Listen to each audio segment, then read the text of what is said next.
శ్రీరామనవమి వచ్చిందంటే అందరికీ గుర్తొచ్చేది పానకం, వడపప్పు. చిన్న పెద్ద అనే తేడా లేకుండా పానకాన్ని అందరూ ఇష్టంగా తాగుతారు.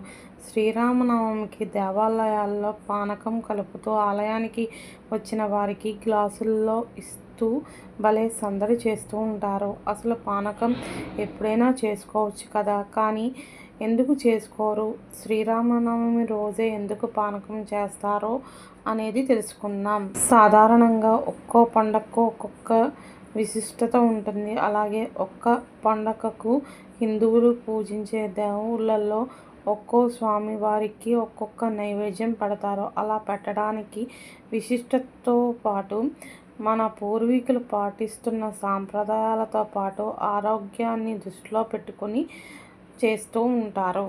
శ్రీ మహావిష్ణువు అవతారమైన శ్రీరామచంద్రుడు జన్మించిన రోజు, అదే రోజున రాములవారి కళ్యాణం జరిగిన సందర్భంగా శ్రీరామనవమిగా ప్రజలు జరుపుకుంటూ ఉంటారు. అలాగే మొట్టమొదటిగా కొత్త సంవత్సరం వచ్చిన తర్వాత మొదట జరుపుకునే ఉగాది పండుగ, ఆ తర్వాత వచ్చే శ్రీరామనవమి పండుగను రెండు తెలుగు రాష్ట్రాల ప్రజలు ఎంతో ఘనంగా జరుపుకుంటారు.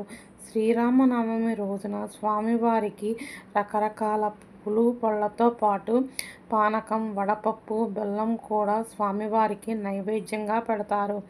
పానకం తయారు చేసేందుకు బెల్లం, మిరియం వేస్తారు. ఆ పానకంలో వేసే వివిధ రకాల సుగంధ ద్రవ్యాల వల్ల కొన్ని రకాల వ్యాధులు తగ్గిపోతాయి. అంతేకాకుండా పానకం అంటే విష్ణుమూర్తికి ఎంతో ఇష్టం. శ్రీరామచంద్రుడు శ్రీ మహావిష్ణువు యొక్క 7వ అవతారంగా భక్తులు నమ్మి పూజిస్తూ ఉంటారు. ఈ భూమి మీద జరిగే చెడుని సంహరించేందుకు ఆయన రామావతారంలో పుట్టారని భావిస్తారు. రామచంద్రమూర్తికి బెల్లమన్న మరియు పానకం అన్న ఇష్టం. శ్రీరామచంద్రుడు స్వయంవరానికి వచ్చిన సమయంలో ఆయనకు బెల్లం పానకం ఇచ్చారని చెబుతారు. అప్పట్లో వేసవిలో బాటసారులకు వడదెబ్బ తగలకుండా బెల్లం పానకాన్ని ఇచ్చేవారట. ఇక ఈ క్రమంలోనే స్వయంవరానికి వెళ్ళిన శ్రీరామచంద్రుడికి కూడా బెల్లం పానకాన్ని ఇచ్చారని చెబుతారు. ఎండలు ముదిరే సమయంలో శ్రీరామనవమి వస్తుంది కాబట్టి ఉష్ణోగ్రతను తగ్గించడానికి బెల్లం పానకం మంచి ఔషధంగా పనిచేస్తుంది. కాబట్టి బెల్లం పానకాన్ని స్వామివారి కళ్యాణానికి వచ్చిన భక్తులకి ప్రసాదంగా పంచిపెడతారు. అందులో మిరియాలు కలపడం వల్ల కఫాన్ని తగ్గించి ఆరోగ్యంగా ఉంచడానికి ఉపయోగపడుతుంది. బెల్లం మనలో ఐరన్ లోపాన్ని నివారిస్తుంది, జీర్ణక్రియ సజావుగా సాగేలా చేస్తుంది. ఇక వడపప్పు మలబద్ధకాన్ని తొలగిస్తుంది, ఆరోగ్యాన్ని ఇస్తుంది.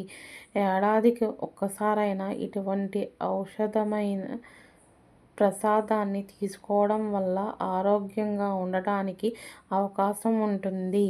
ఈ వీడియో కనుక మీకు నచ్చినట్లయితే లైక్ చేయండి, షేర్ చేయండి, కామెంట్ చేయండి అండ్ సబ్స్క్రైబ్ చేసుకోండి.